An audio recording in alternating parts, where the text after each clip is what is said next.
अरुणिमा सिन्हा का जन्म सन 1988 में उत्तर प्रदेश के सुल्तानपुर में हुआ। अरुणिमा की रुचि बचपन से ही स्पोर्ट्स में रही। वो एक नेशनल वॉलीबॉल प्लेयर भी थी। उनकी लाइफ में सब कुछ सामान्य चल रहा था, तभी उनके साथ कुछ ऐसा घटित हुआ जिसके चलते उनकी जिंदगी का इतिहास ही बदल गया।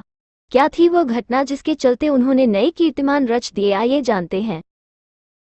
अरुणिमा सिन्हा 11 अप्रैल 2011 को पद्मावती एक्सप्रेस से लखनऊ से दिल्ली जा रही थी। रात के लगभग 1 बजे कुछ शातिर अपराधी ट्रेन के डिब्बों में दाखिल हुए और अरुणिमा सिन्हा को अकेला देखकर उनके गले की चैन छीनने का प्रयास करने लगे, जिसका विरोध अरुणिमा सिन्हा ने किया तो उन शातिर चोरों ने अरुणिमा सिन्हा को चलती हुई ट्रेन बरेली के पास बाहर फेंक दिया, जिसकी वजह से अरुणिमा सिन्हा का बायां पैर पटरियों के बीच में आ जाने से कट गया। पूरी रात अरुणिमा सिन्हा कटे हुए पैर के साथ दर्द से चीखती चिल्लाती रही। लगभग 40-50 ट्रेन गुजरने के बाद पूरी तरह से अरुणिमा सिन्हा अपने जीवन की आस खो चुकी थी, लेकिन शायद अरुणिमा सिन्हा के जीवन के किस्मत को कुछ और ही मंजूर था।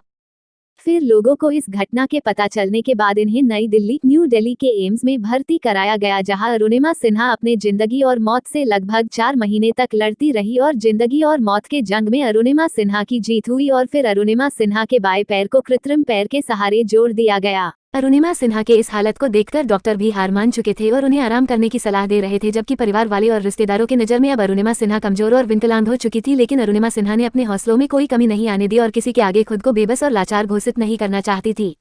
अरुणिमा यहीं नहीं रुकी। युवाओं और जीवन में किसी भी प्रकार के अभाव के चलते निराशापूर्ण जीवन जी रहे लोगों में प्रेरणा और उत्साह जगाने के लिए उन्होंने अब दुनिया के सभी 7 महाद्वीपों की सबसे ऊंची चोटियों को लांघने का लक्ष्य तय किया है।